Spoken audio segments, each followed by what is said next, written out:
दोस्तों, जिंदगी में जो हमें सबसे ज्यादा डराता है, अक्सर वही हमें सबसे ज्यादा मजबूत भी बनाता है। यह कहानी है डर, धैर्य और आत्मविश्वास की। एक छोटे से शहर में आरव नाम का एक लड़का रहता था।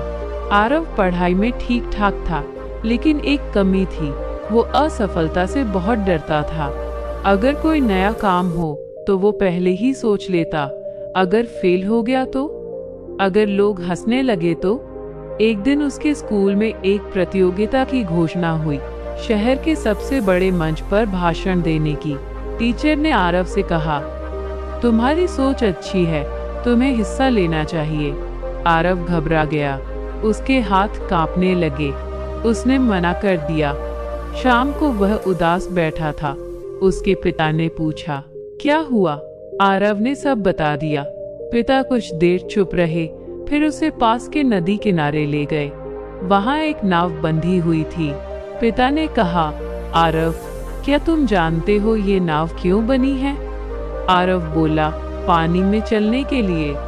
पिता मुस्कुराए और बोले, सही, लेकिन ये नाव किनारे खड़ी रहे तो कभी अपनी ताकत नहीं पहचान पाएगी। नाव की असली परीक्षा तब होती है जब वह गहरे पानी और लहरों का सामना करती है। फिर पिता ने कहा, डर तुम्हें डुबाने नहीं आता, डर तुम्हें चलाना सिखाने आता है। उस रात आरव सो नहीं पाया। वो सोचता रहा, अगर मैंने कोशिश ही नहीं की तो हार और जीत का फर्क कैसे पता चलेगा। अगले दिन उसने फॉर्म भर दिया। प्रतियोगिता के दिन उसके पैर कांप रहे थे, आवाज लड़खड़ा रही थी, लेकिन वो मंच पर गया। शुरुआत में लोग शांत थे, फिर धीरे धीरे तालियां बजने लगी। आरव ने प्रतियोगिता नहीं जीती, लेकिन उसने कुछ और जीत लिया, अपना डर। उस दिन के बाद आरव हर मौके से भागा नहीं, बल्कि उसका सामना करने लगा। और वही लड़का जो कभी बोलने से डरता था, आज लोगों को बोलना सिखाता है। दोस्तों, याद रखना, डर का मतलब रुक जाना नहीं होता। डर का मतलब होता है कि आप सही दिशा में बढ़ रहे हो।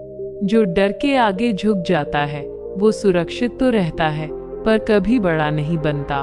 और जो डर के बावजूद आगे बढ़ता है वही असली विजेता बनता है। अगर ये कहानी किसी एक इंसान को भी हिम्मत दे सके तो इसे शेयर जरूर कीजिए, क्योंकि आपका एक शेयर किसी के अंदर छुपी ताकत को जगा सकता है।